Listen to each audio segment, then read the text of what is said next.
What's up guys, it's Will back again, and today's review is A Monster Calls. A Monster Calls is a fantasy drama film that was directed by J.A. Bayona and is based on the 2011 novel of the same name written by Patrick Ness. So A Monster Calls takes place in modern day England where a young boy by the name of Connor O'Malley, played by Lewis MacDougall, is attempting to come to terms with the fact that his single mother is dying of cancer. Connor is bullied at school, and the only real person he feels he can relate to in this world is his mother, who's being unfairly taken from him at such a young age. Well, one night, a giant yew tree monster played by Liam Neeson arrives at Connor's doorstep and informs him that he's going to tell him 3 stories that are intended to provide Connor some valuable insight, and the rest of the film is spent watching Connor interact with the monster while we also watch him attempt to cope with the consequences of his mother's terminal cancer and his bullying at school. Okay, so here's the deal. This was easily one of my most anticipated movies of the year strictly because of how amazing the first trailer was. Here's what I think about A Monster Calls though. At times it can be underwhelming and other times it can be overwhelmingly good. So what you're left with as an overall film and experience is something in between. So while I definitely enjoyed it, don't get me wrong, I think it's a pretty good film, but it's certainly not the cinematic masterpiece I hoped it would be. Let me start off by saying that the visuals in this film are just off the charts good. The monster looks about as lifelike as you can make a giant talking yew tree,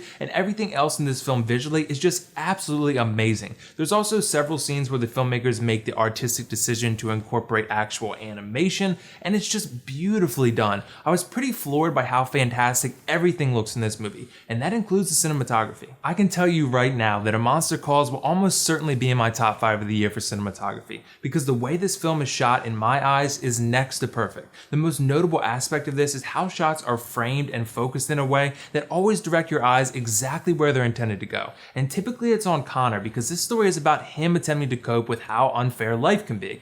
Everything about A Monster Calls from a visual standpoint is great. I also for the most part enjoyed the acting performances from a very strong cast. So basically you have 5 key characters in this film. Connor, played by Lewis MacDougall, Felicity Jones as Connor's mother Lizzie, Toby Kebbell as Connor's father, Sigourney Weaver as Connor's grandmother, and Liam Neeson as the monster. All of these characters serve a purpose in progressing this story and making it as touching as it is, so they're all pretty good in their respective roles, but I was most impressed by the work of Lewis MacDougall and Liam Neeson. Now this is the first time I've seen Lewis MacDougall in anything before, and I think this kid has a very bright future ahead of him, because he relayed a sense of sadness and frustration and even anger throughout the whole film, and you really can't help but empathize with Connor and the extremely tough situation he's been put in at such a young age. And Liam Neeson also did a very nice job. His work was obviously motion capture because he plays a giant talking tree, but his voice was the perfect choice for this character because something about the tone of his voice made me feel like the monster was wise and trustworthy and genuine, and that's something that was essential to properly execute the relationship between Connor and the monster. So you know how I said A Monster Calls can be overwhelmingly good sometimes? Yeah, well that happens mostly in the last act of the film, including the ending. I think part of the problem with a lot of the earlier scenes for me was that I didn't always feel like everything was executed with the emotional impact that I hoped it would be.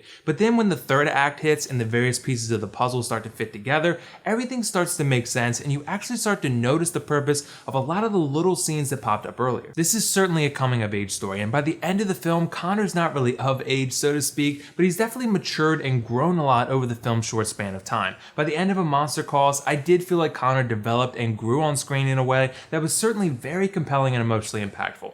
Just prepare your emotions for the ending though, that's all I'll say. Okay, so here's a few problems I had with the film. The first being that A Monster Calls is a film that prides itself on hitting you in the feels, but it doesn't always hit the target. There's a handful of scenes where Connor experiences bullying at the hands of some of his classmates, and while I understand this is an integral part of the story, I didn't always feel like those scenes were all that impactful besides being tough to watch. I think I just never got the sense that being bullied really had the effect on his life that I should have. He gets bullied, then he gets upset about it for like 5 minutes and doesn't tell anybody, then he forgets about it, and it just never felt like it had the weight it was intended to. I also didn't really feel much of the mother-son connection between Felicity Jones and Lewis MacDougall. I mean, they definitely look like they could be mother and son, but there's something about the on-screen chemistry between these two that just felt a little lacking and didn't always feel completely genuine to me. And finally, I just felt that at times the core message of A Monster Calls was too big for the film to completely relay over its 108-minute runtime. I think part of the problem was, like I previously mentioned, the somewhat lacking on-screen chemistry between mother and son,